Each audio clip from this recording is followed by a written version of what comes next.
Bienvenue sur Pépé Soupe pour un nouveau point de l'actualité. Bonsoir à tous. 5206. La mécanique automobile, c'est le domaine qu'a choisi Assémian Albert suite au décès de ses parents. Après une formation, Albert ouvre enfin son garage dans la commune de Daoukro et fait acheminer son matériel de travail depuis Abidjan. Au reportage. Avoir ses parents près de soi pour nous soutenir dans la vie est un privilège que certains n'ont pas eu. C'est le cas de Assémian Albert, qui, ayant perdu ses parents, s'est vu se détacher de l'école pour entrer dans un corps de métier. Son choix fut la mécanique automobile, métier qu'il exerce depuis 26 ans. Aujourd'hui, étant patron d'un garage, on lui a tendu notre micro pour lui arracher quelques mots concernant son travail. Pardon, faut suivre. Oui. J'ai perdu les parents un peu tôt, donc pour ne pas vagabonder, j'ai préféré choisir la mécanique pour pouvoir me retrouver. Bon, ça va, ça marche. Seulement qu'on a un peu de difficulté au niveau des pièces. Ouais, tous les pièces, il faut commander sur Abidjan avant que ça ne vienne. Non, ça prend du retard. C'est ça qui nous fatigue un peu. Bon, c'est que tu viens t'adhérer, il y a une somme que tu dois payer. Tu payes et puis tu t'intègres. Mais tu n'es pas payé à la fin du mois, non.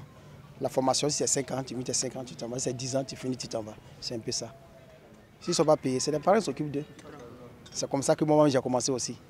Donc, c'est la formation. Dans la vie, là, on ne peut pas avoir les mêmes chances que les autres. Mais là, si on abandonne, on ne peut que s'en prendre qu'à nous-mêmes. En tout cas, on y tient encore le père Albert. Ton courage seulement là, ça nous inspire. 62-83.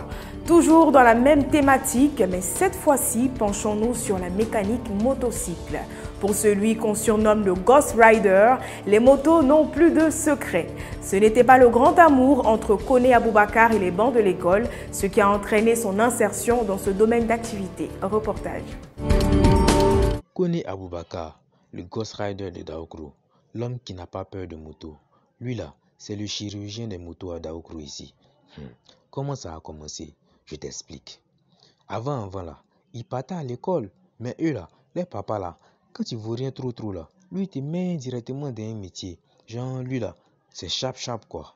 Voilà, c'est dans ça, il est devenu mécanicien. Donc là, écoutons son témoignage. Bon, le vieux n'avait pas un garage, mais en tout cas, le vieux, quand tu ne vois rien trop à l'école là, lui il te met dans un métier rapidement quoi. Voilà. Bon, il savait que son fils là, il aimait beaucoup le faire étant petit, donc voilà. Il a vu que par la mécanique ça peut aller. On remercie Dieu aussi. Bon, le travail ça se passe bien, Gigi. Ça se passe très bien. On remercie Dieu par la grâce de Dieu. En tout cas, tout va bien. Il n'y a pas un mouvement, on remercie Dieu. Voilà. Le terrain là, il y a beaucoup de difficultés. Ouais. Souvent il y a les accidents de travail. Ouais, les petits aussi, souvent ils nous mettent dans des mouvements bizarres. Les petits qui n'aiment pas travailler, souvent ils ne sont pas là, ils ont obligé de battre les bourreaux à la maison, tout ça là. Vieux père Koné Aboubakar, dit vieux père crâne. Il est un passionné de moto et il a fait de ça son travail. Donc voilà un peu à quoi ressemble sa vie de mécanicien ici à Daoukro. Les couturiers et leurs faux rendez-vous. Ils ne cesseront jamais de mettre en colère leurs clients.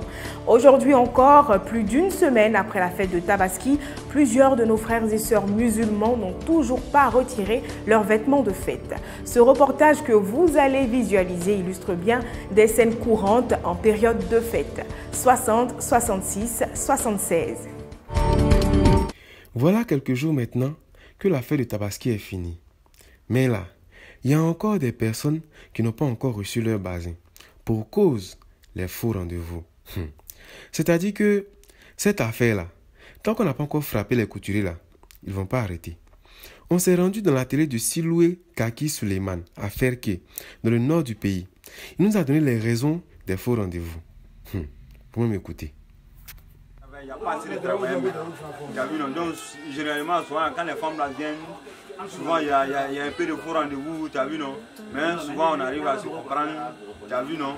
ce qui nous fatigue même là, c'est le problème d'apprenti. Souvent c'est le problème, souvent elle te donne là, souvent même tu es fatigué.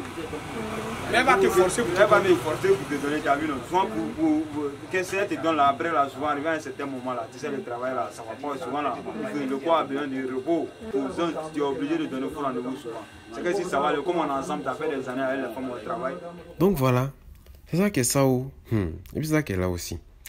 À la lumière de ces nouvelles explications, on comprend que faux rendez-vous là, ça ne peut pas finir. C'est-à-dire, tant qu'il y aura toujours des couturiers et puis des clients, ils vont toujours se poursuivre. Parce que la faute là, ça vient des deux camps. PP News, c'est terminé. Merci, cher Piment, de votre fidélité à respecter notre rendez-vous quotidien. Plus d'informations sur ppsoup.com.